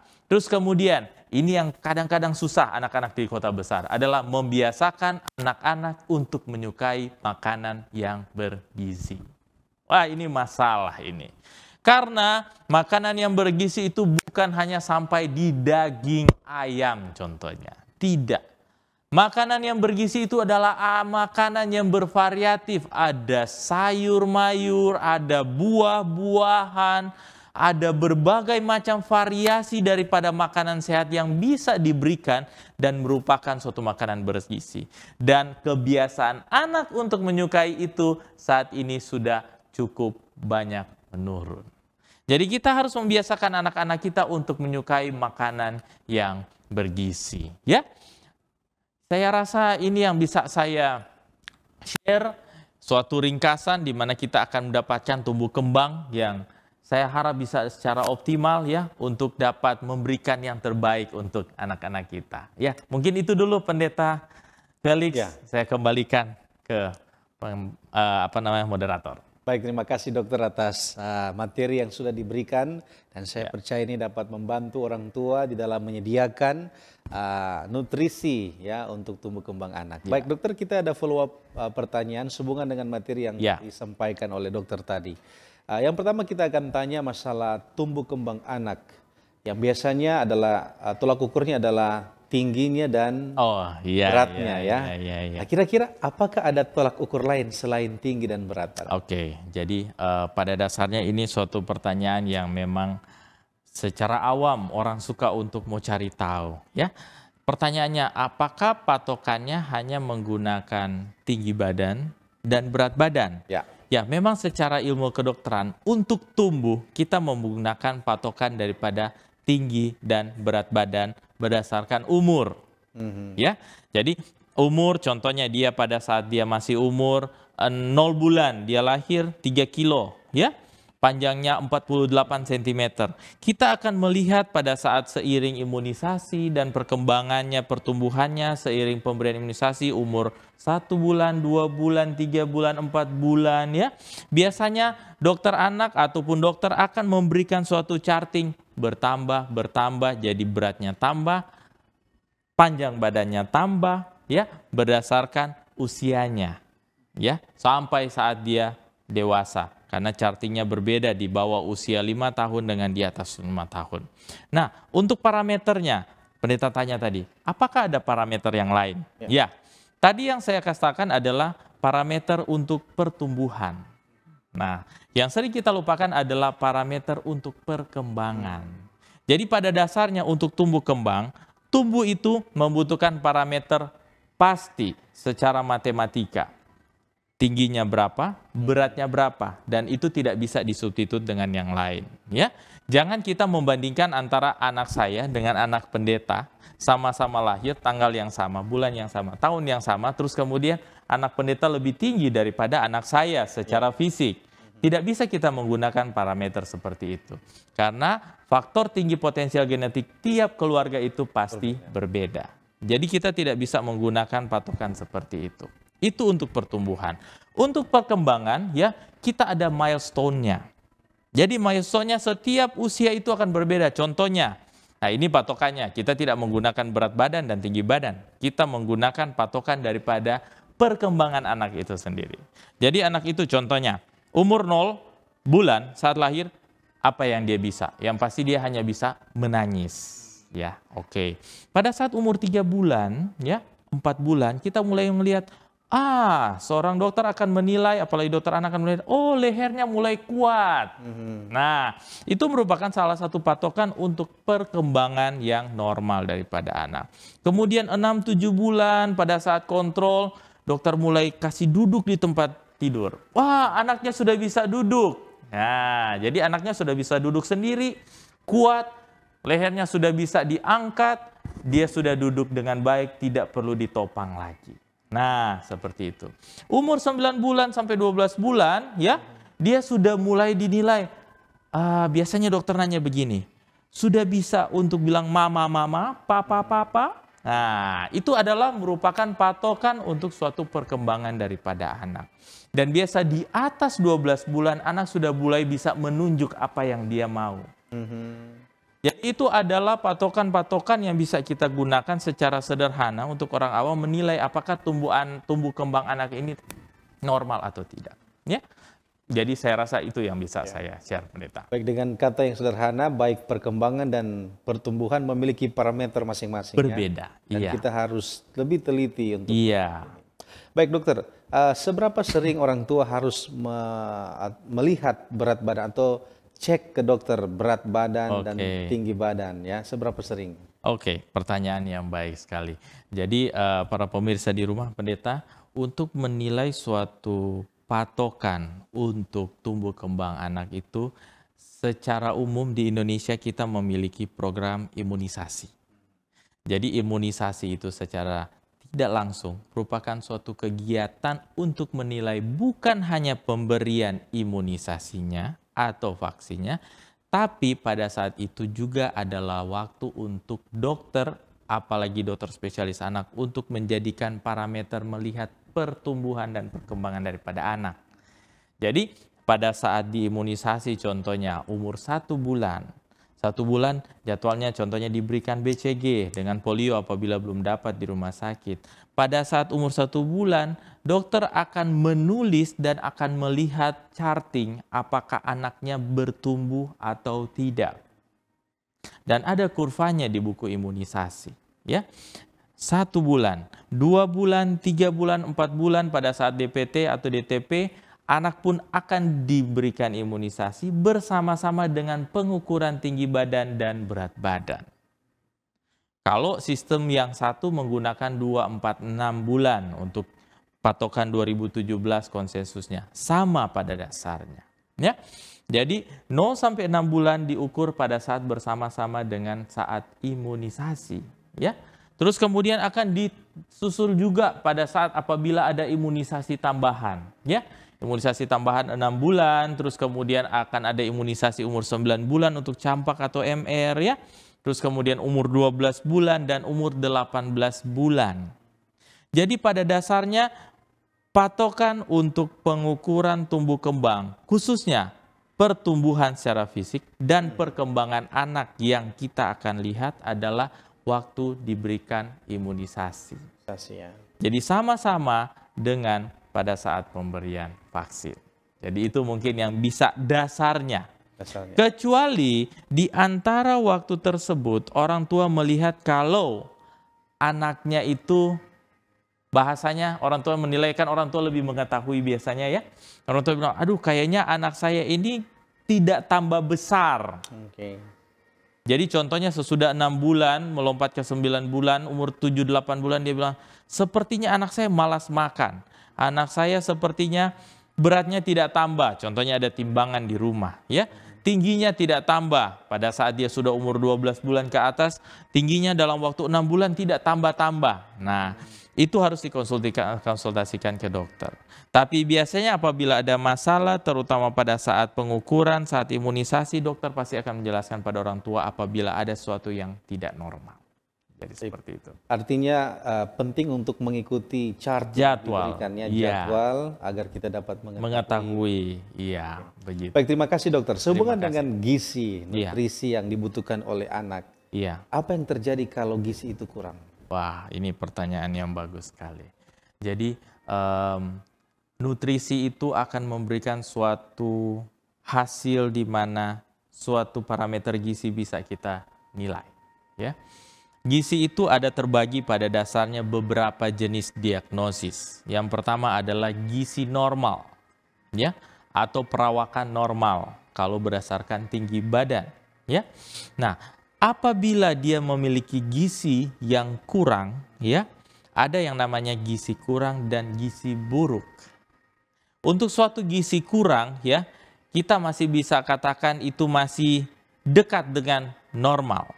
Tapi apabila dia sudah mendapatkan suatu gizi buruk, itu akan memberikan suatu efek yang buruk untuk anak. Contohnya adalah dia akan menjadi suatu keadaan yang paling sering kita dengar saat ini, salah satunya adalah stunting.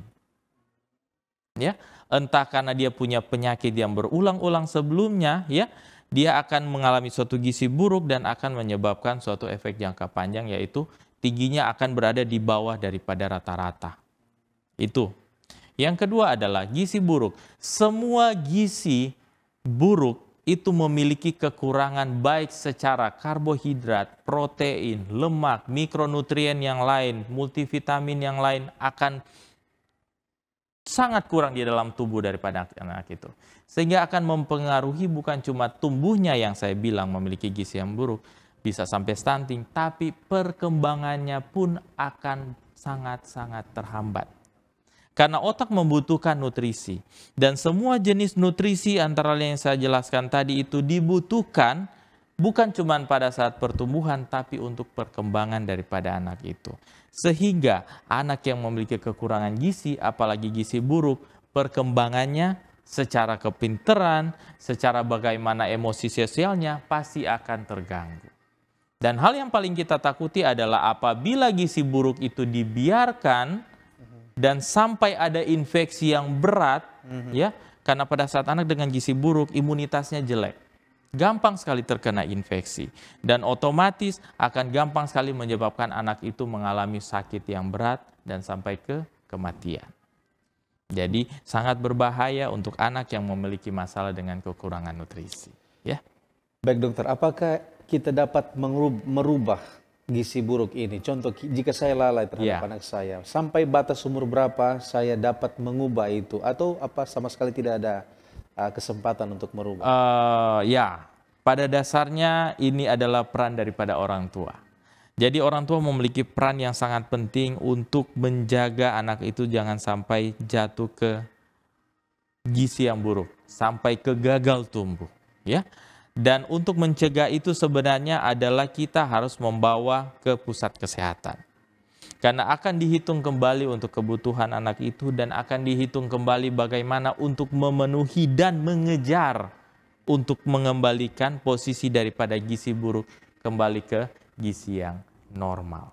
Itu membutuhkan waktu dan itu membutuhkan usaha kerjasama antara para medis dan orang tua. Jadi dengan kata lain dapat dikejar ya? Bisa. Ya, sampai batas mana kira-kira? Kalau untuk batas berdasarkan umur, kalau kita bicara tentang gizi buruk bisa terjadi pada umur berapapun. Bisa terjadi pada anak umur 6 bulan ataupun anak umur 8 tahun bisa terjadi. Tapi gizi buruk ataupun gizi yang tidak terkontrol yang berada di bawah cartingan dalam waktu yang lama dan dia sudah menjadi perawakan pendek ataupun stunting ataupun growth faltering, itu sudah tidak bisa dikejar pada titik umur tertentu apabila sudah jauh daripada cartingan yang sebenarnya. Jadi secepatnya untuk diperbaiki. Baik, dokter, tadi kita bicara tentang kekurangan. Bagaimana dengan kelebihan? Ini banyak yang terjadi. Jadi malahan kalau kita di Manado sendiri ya, ini kebetulan kita siaran dari Manado ya, bukan merupakan suatu kebanggaan. Tapi Manado adalah salah satu kota yang terbaik memiliki anak-anak dengan kelebihan nutrisi. Jadi anak-anaknya cenderung lebih ke overweight dan obesitas. Jadi anak-anak memiliki kecenderungan untuk badannya lebih berat daripada usia berdasarkan berat usianya. Gitu. Pada anak-anak dengan obesitas ya, khususnya kalau overweight masih masuk di dalam kurva di bawah plus 3 SD, itu kita masih lebih mudah. Tapi untuk anak-anak yang obesitas memiliki resiko yang lebih besar. Karena banyak sekali penelitian yang membuktikan pada saat anak memiliki obesitas pada saat dia berusia dewasa nanti akan meningkatkan risiko untuk penyakit-penyakit, contohnya diabetes mellitus, ya, penyakit jantung, ya, dan banyak penyakit-penyakit yang lain yang gampang sekali tercetus untuk terjadi pada saat anak masih usia anak dan sudah memiliki obesitas.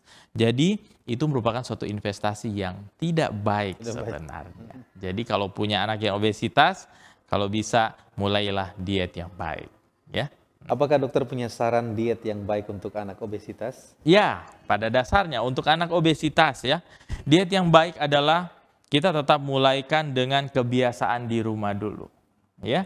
Banyak sekali cara untuk kita akan memperbaiki suatu obesitas, ya. Yang pasti lebih baik dikonsultasikan dengan dokter spesialis anak supaya lebih spesifik, karena kalau kita bahas di sini mungkin waktunya agak panjang, ya. Pada dasarnya yang pertama adalah kita harus membuat suatu kebiasaan makan yang baik dulu untuk anak. Apa yang dia makan, ya, dan kebiasaannya itu dulu yang harus kita rubah. Biasanya anak dengan obesitas memiliki kebiasaan yang buruk pada saat makan. Contohnya zaman sekarang ini, anak-anak banyak yang makan sambil nonton. Ya, pada saat dia makan sambil nonton otomatis kadang-kadang tidak terkontrol. Terus kemudian kebiasaan makan di luar jam makan. Ya. Terus kemudian untuk jenis makanan, ya. Kita saya mengingatkan lagi untuk traffic light diet, ya. Merah, kuning, hijau, ya. Yang merah itu kalau bisa dikurangi. Yang kuning agak banyak, tapi kita banyakin yang hijau. Jadi kita kembali lagi untuk kembali ke makanan yang nabati, makanan yang menyehatkan sebagaimana yang Mrs. White sarankan. Jadi itu mungkin yang bisa saya share. Baik, terima kasih dokter. Berbicara mengenai tumbuh kembang anak, ada faktor yang mempengaruhi tadi yang dijelaskan, masalah genetik dan juga lingkungan. Iya. Seberapa besar faktor lingkungan dapat mempengaruhi tumbuh kembang anak? Oke, ya. Ini memang sebenarnya masih memiliki banyak sekali latar belakang penelitian yang memang memiliki keanekaragaman. Di mana ada yang mengatakan untuk faktor lingkungannya itu hanya sekitar 16-30%, ada malahan yang sebaliknya, ya. Tapi kalau bisa mau disimpulkan adalah sebagian besar penelitian bisa menuliskan bahwa hampir 50-50, hampir 5-50% faktor genetik dengan faktor lingkungan. Sehingga kita harus menyeimbangkan. Jadi contohnya, kalau saya bilang saya contohnya pendek, istri saya pun pendek. Saya sudah tahu secara genetik anak saya akan jadi pendek secara tinggi potensial genetik. Tapi saya akan mengusahakan supaya anak saya jangan sama seperti saya dan istri saya. Otomatis faktor lingkungan saya bisa memberikan nutrisi yang optimal, memberikan karbohidrat, protein ya secara adekuat, lemak dan juga mikronutrien yang baik dan adekuat, berkesinambungan yang seimbang. Dan secara lingkungan dia bisa membuat anak saya bisa jauh lebih tinggi daripada saya dan istri saya. Itu satu contoh yang secara mudah kita bisa gunakan, ya. Terus kemudian otomatis kita akan berusaha untuk memberikan suatu rangsangan secara hormonal, dikasih olahragalah anaknya, ya, supaya growth hormonnya bisa berfungsi dengan baik, ya. Jadi anaknya jangan cuma disimpan-simpan di kamar, ya. Jadi pada dasarnya bukan hanya sekedar nutrisi, bukan hanya kita melihat faktor lingkungan dengan makanan dan faktor genetik berdasarkan orang tua, tapi kita harus menyeimbangkan untuk penyeimbangan, contohnya olahraga, udara bersih, ya. Kita harus kurangi stres pada anak, itu akan memberikan suatu faktor lingkungan yang bisa mendukung untuk suatu optimalisasi tumbuh kembang daripada anak itu sendiri, ya. Jadi itu pendeta. Baik, terima kasih dokter. Sekarang kita berbicara mengenai berat badan. Ya. Ada anak yang makannya banyak, tetapi berat badannya tidak bertambah. Ya. Bagaimana dokter menjelaskan ini? Betul. Ya, oke. Terima kasih, pendeta. Pada dasarnya kita mungkin dapat membagi atas beberapa pembagian untuk anak yang sudah makan banyak tapi berat badannya tidak bertambah. Ya. Yang pertama kita kembali lagi ke faktor genetik. Faktor genetik cukup mempengaruhi untuk suatu proses metabolisme. Di mana anak yang memiliki metabolisme yang cepat Contohnya saya bukan bilang saya kurus ya, tapi badan saya cukup kecil. Anak saya pun pada saat umur seperti saya 5 tahun dulu badannya kecil seperti itu sampai sekarang. Karena kami memiliki metabolisme yang secara genetik cepat metabolisme kami.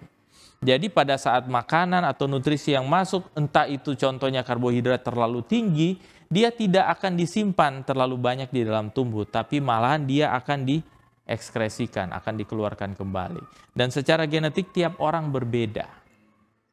Itu yang pertama genetik. Yang kedua adalah ada suatu penyakit penyerta. Bukan karena genetik. Jadi contohnya anaknya mungkin suka main tanah dari kecil, tapi tidak pernah diberikan obat cacing. Ya, jadi ada penyakit penyerta. Nah, ini mungkin dia umur 5 tahun ada cacingan, orang tuanya masa bodoh tidak pernah mengkonsultasikan ke dokter ya, dikasih makan alasannya selalu wah nggak pernah gemuk gitu. Nah, bisa ada penyakit penyerta, entah dia ada cacingan dan tidak pernah ditata laksana, otomatis akan menyebabkan badannya tidak pernah naik. Ya, itu.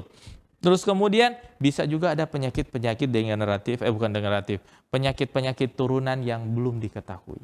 Ya, ada beberapa sindrom yang akan membuat anak itu badannya tetap kecil meskipun banyak makan. Ya, tetap konsultasikan ke dokter untuk mengetahui masalah yang lebih mendalam lagi. Baik, terima kasih dokter. Ya, sekarang bagaimana dengan anak yang badannya kurus, artinya tidak terlalu gemuk, tetapi sangat kuat dan aktif. Sedangkan ada anak yang badannya besar, tapi sering sakit-sakitan. Ini pertanyaannya agak gampang-gampang susah ya. Karena apa saya bilang? Ada anak yang kurus ya, tampak aktif. Ada anak yang gemuk, malahan kurang aktif dan malahan gampang sekali terkena suatu penyakit. Sebenarnya kita akan kembali lagi ke faktor environment, faktor lingkungan. Faktor lingkungan itu sangat berhubungan dengan kebiasaan masing-masing keluarga. Ya. Anak yang kurus memang bukan berarti dia selalu sehat. Tidak.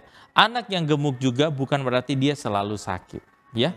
Jadi pada dasarnya faktor kebiasaan di keluarga itu akan menentukan anak itu akan menjadi seperti apa.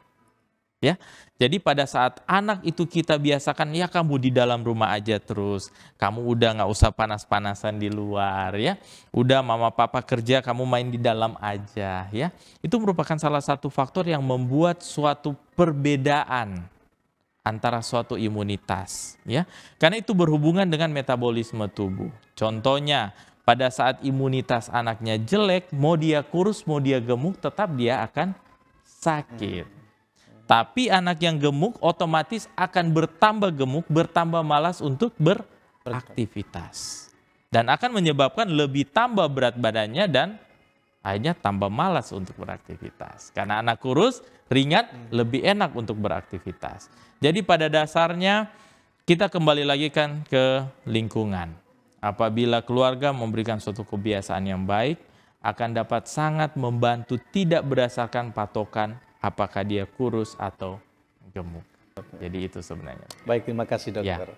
Nah, yang terakhir mungkin apakah anak yang aktif, boleh dikatakan super aktif, dapat mempengaruhi berat badan anak itu sendiri? Oke, ini untuk anak yang super aktif, apakah dapat mempengaruhi berat badan? Berat badan itu banyak faktor, ya. Jadi bisa dari genetik, bisa environment. Untuk environment, kalau dia terlalu aktif dan intake kalorinya kurang, otomatis berat badannya akan kurang. Dalam kata lain adalah tetap kita harus menilai berapa banyak yang dia masuk. Jadi apakah dia masuknya kalorinya banyak, meskipun dia aktif, berat badannya akan terjaga. Tapi apabila dia sangat aktif, dan kalorinya kurang, otomatis berat badannya akan turun. Jadi tetap kita kembalikan lagi ke nutrisi. Tetap harus seimbang ya, dan kalori itu tetap akan dimasukkan dalam tubuh dan akan disesuaikan gitu. Tapi pada dasarnya faktor genetik cukup mempengaruhi. Jadi tetap meskipun anaknya aktif sekali, tapi faktor genetiknya memang dia gemuk, metabolismenya lambat, tetap anaknya bisa jadi gemuk. Jadi seperti itu, Pendeta. Baik dokter, Ya. kita akan break sejenak Ya. dan pemirsa jangan kemana-mana, tetap bersama dengan kami. Setelah ini kami akan kembali lagi dengan narasumber kita Dr. Gerald Langingi. Diskusi dan kajian mendalam mengenai tokoh, tema, atau cerita tertentu di dalam Alkitab. Memberikan motivasi dan bimbingan untuk menggunakan metode yang tepat dalam membaca Alkitab. Selalu saksikan program Depth Inside Growth setiap hari Jumat pukul 19 waktu Indonesia Tengah di YouTube channel Cornelius Media, Bridge to the Truth.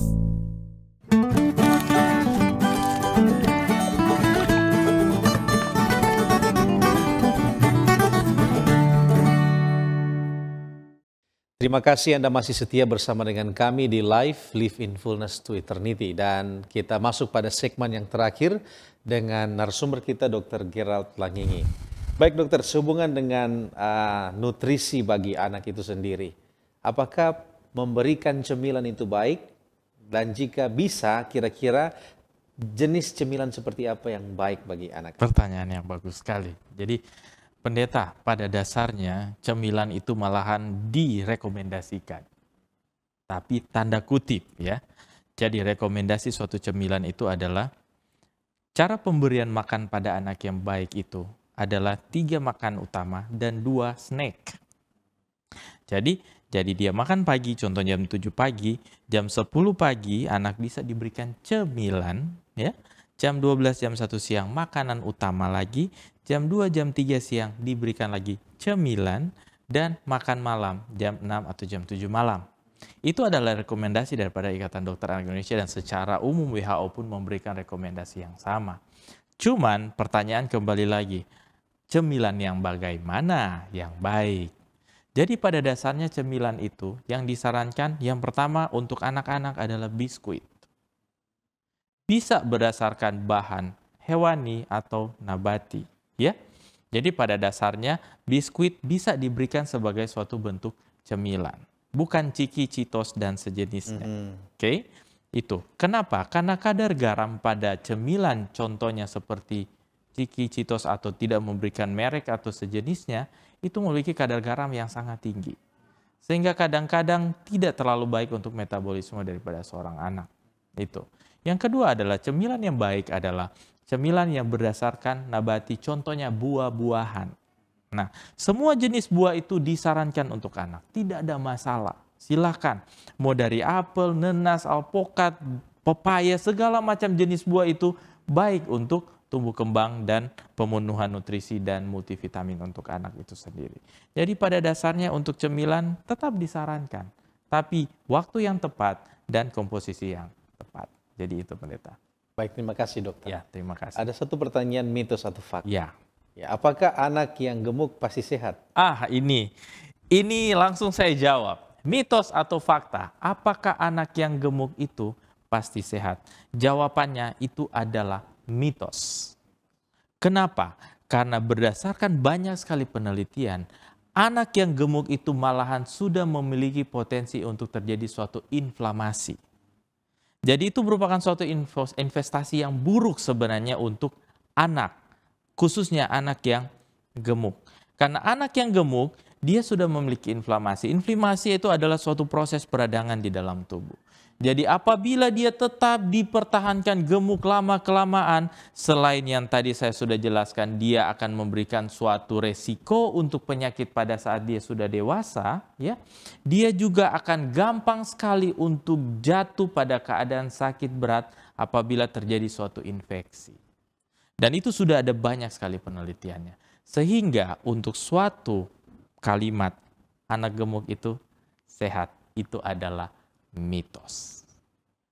Baik, terima kasih dokter dan terima kasih kepada pemirsa sekalian ya yang sudah menyaksikan siaran ini sampai saat ini. Sungguh sangat menarik pembahasan kita, tapi sayang sekali kita dibatasi oleh waktu. Dan di ujung pembahasan ini bolehkah dokter menyampaikan kesimpulan atau closing statement bagi kami semua? Terima kasih Pendeta Felix. Jadi sebagai closing statement, pemenuhan daripada nutrisi untuk tumbuh dan kembang anak itu sangat-sangat diperlukan untuk memberikan anak tumbuh kembang yang optimal. Dan nutrisi untuk tumbuh kembang anak itu ada 2 poin yang harus kita ingat. Yang pertama adalah adekuat. Adekuat artinya secara terus-menerus. Jadi jangan hanya diberikan hari ini makanan bergizi, 1 bulan kemudian kita tidak berikan lagi, tapi harus diberikan secara adekuat atau secara terus-menerus. Dan ingat, isi daripada nutrisi itu harus seimbang. Jadi tidak banyak di nasi, tidak banyak di ikan, tidak banyak di sayur, tapi harus semuanya seimbang. Jadi kita harus ingat nutrisi harus diberikan secara adekuat dan seimbang untuk memberikan tumbuh dan kembang yang optimal bagi anak-anak kita. Baik, terima kasih dokter, dan bolehkah dokter memimpin di dalam doa tutup? Baik, pendeta. Mari kita sama-sama berdoa. Ya Tuhan yang Bapa di dalam kerajaan surga, kami berterima kasih untuk hari yang begitu indah, di mana kami dapat berdiskusi, kami dapat melihat, kami dapat mendengar, kami dapat mendiskusikan bagaimana titipan Tuhan, yaitu anak-anak kami, dapat kami berikan untuk yang terbaik bagi mereka, yaitu nutrisi. Sehingga nutrisi itu dapat memberikan topangan untuk pertumbuhan dan perkembangan bagi anak-anak kami. Kiranya kami semua yang mendengarkan terberkati, dan apa yang sudah kami lihat dan kami sudah dengarkan dapat kami aplikasikan di dalam keluarga kami. Terima kasih ya Tuhan, terima kasih. Mohon ampun dosa kami berdoa dalam nama Yesus. Amin. Amin. Baik, sekali lagi kami rindu sampaikan terima kasih banyak dokter atas waktunya, dan kiranya Tuhan memberkati dokter dalam pelayanan bersama dengan keluarga. Tuhan memberkati. Dan kami juga menyampaikan terima kasih banyak kepada pemirsa sekalian yang dengan setia mengikuti siaran ini sampai pada saat ini. Dan jika Anda merasa diberkati dengan program ini, Anda bisa bagikan video ini kepada keluarga dan sahabat Anda. Dan jangan lupa untuk tetap selalu mengikuti program Cornelius Media yang menarik lainnya. Dan tentu kita akan kembali lagi bertemu pada episode selanjutnya dari program Live in Fullness to Eternity. Sampai jumpa dan salam sehat.